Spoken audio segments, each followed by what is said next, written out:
The action is the release of documents. Today, previously undisclosed records connected to Jeffrey Epstein were made public. They are internal emails from the United States Department of Justice dated 2019. They were written by federal investigators working Epstein's case after his arrest. That timing matters, because by 2019, the Justice Department was no longer deciding whether Epstein committed crimes. That had already been established. The question was, who else was involved? The emails show investigators believed there were up to 10 individuals connected to Epstein's criminal activity. That is not rumor. That is internal law enforcement assessment recorded in writing.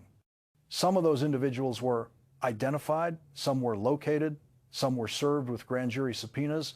Others, according to the emails, had not yet been found. That is the factual baseline.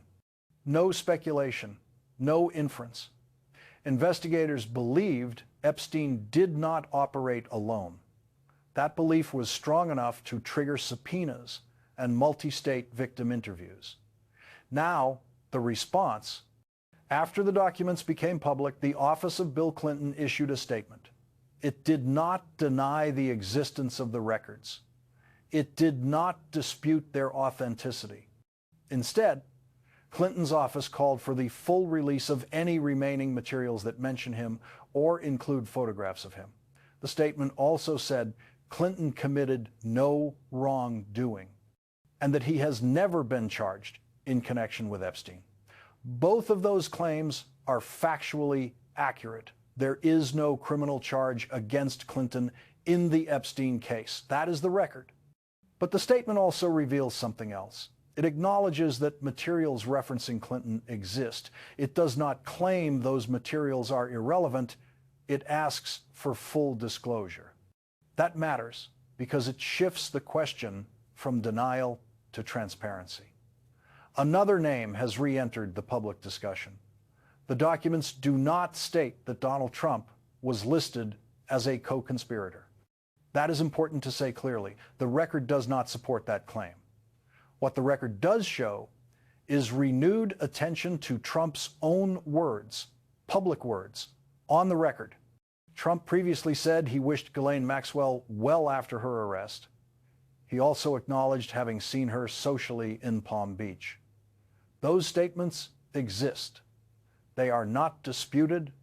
They are not retracted. The documents themselves mention another figure, a wealthy businessman based in Ohio. His name appears in the context of investigative efforts. His lawyer says the client was not a target, not considered a co-conspirator, and cooperated with prosecutors. The lawyer says contact ended after information was provided. Again, that claim is not contradicted by the documents. But it reinforces the central point. Investigators were mapping a network. They were traveling to multiple states. They planned to interview roughly 25 victims. This was not a closed file. It was an active effort to identify responsibility beyond Epstein himself. The release of these records did not happen by accident. They were made public under a law passed by Congress, a law driven by pressure from Epstein's victims and survivors. People who argued for years that secrecy protected the powerful and erased accountability. Officials during the Trump administration opposed releasing additional records. They said the case was closed. They said no further prosecutions were expected.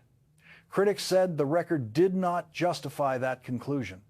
Now the documents exist. They show what investigators were doing and what they were still trying to find. The record does not stop there. The claim that the Epstein case was effectively finished collapses when measured against the documentary record now in view. The internal emails show investigators inside the United States Department of Justice were not closing files in 2019. They were opening them. They were discussing unnamed individuals they believed were connected to Jeffrey Epstein. They were tracking locations. They were issuing subpoenas. That is not the behavior of an agency that believes accountability has been exhausted. That is the first point where the public narrative fails. Officials at the time said no further prosecutions were expected. But prosecutors do not serve grand jury subpoenas when they expect nothing more to happen.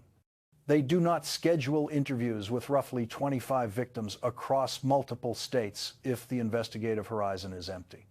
The second collapse comes from the way political responses have been framed.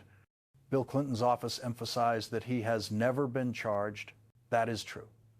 But the emails do not purport to be charging documents. They are investigative communications. Their relevance lies in what they show about unresolved questions, not resolved ones. Calling for full release of remaining materials implicitly concedes that the public record is incomplete.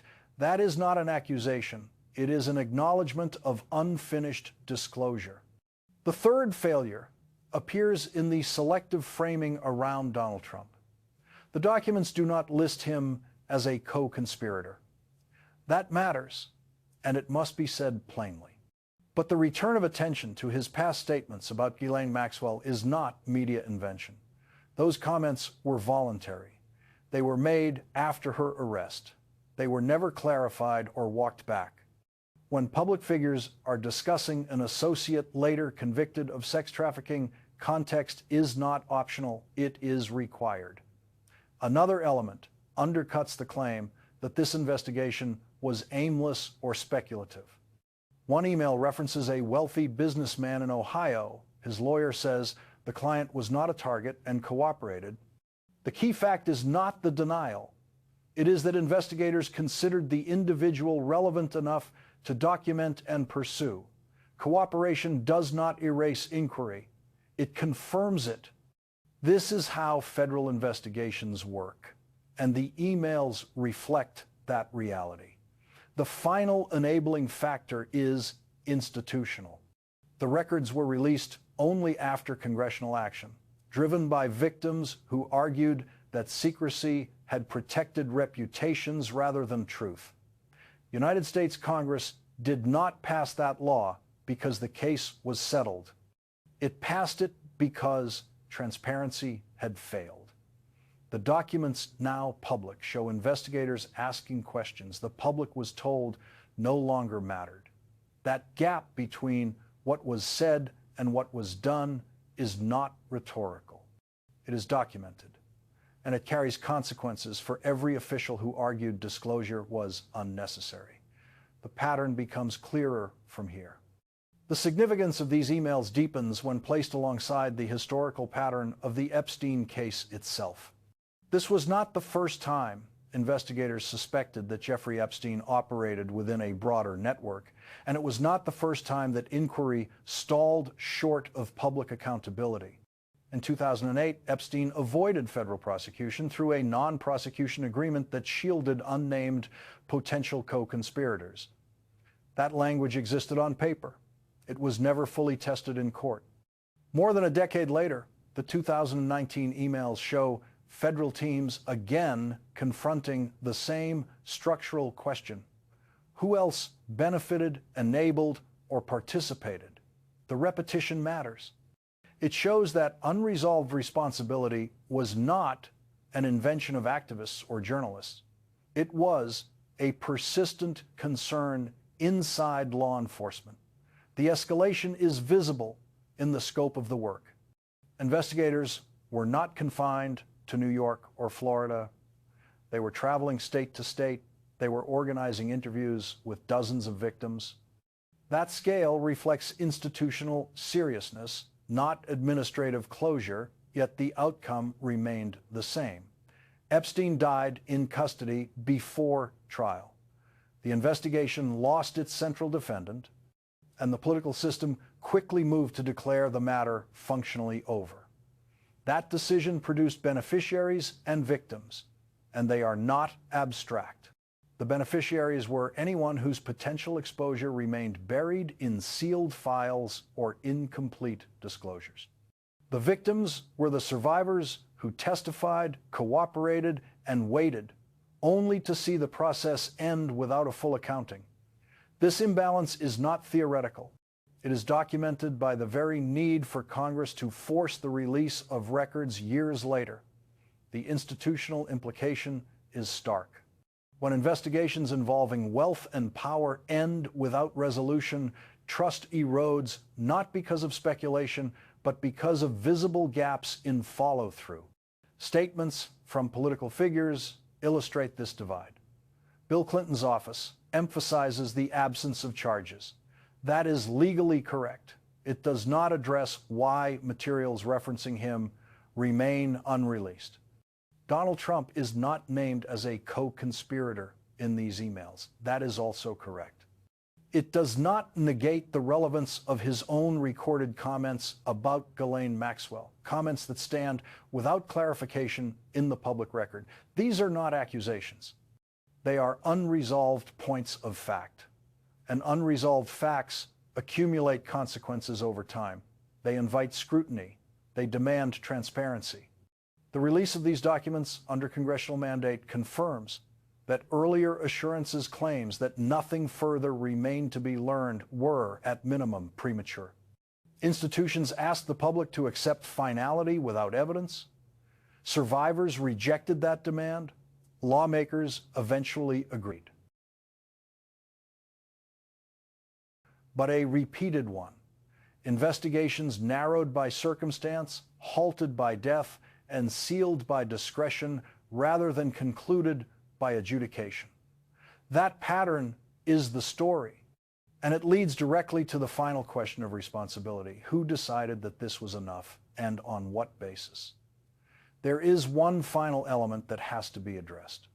The strongest defense offered in response to these disclosures is procedural finality, that Jeffrey Epstein is dead, that prosecutions ended with him, and that further disclosure risks harming individuals never charged.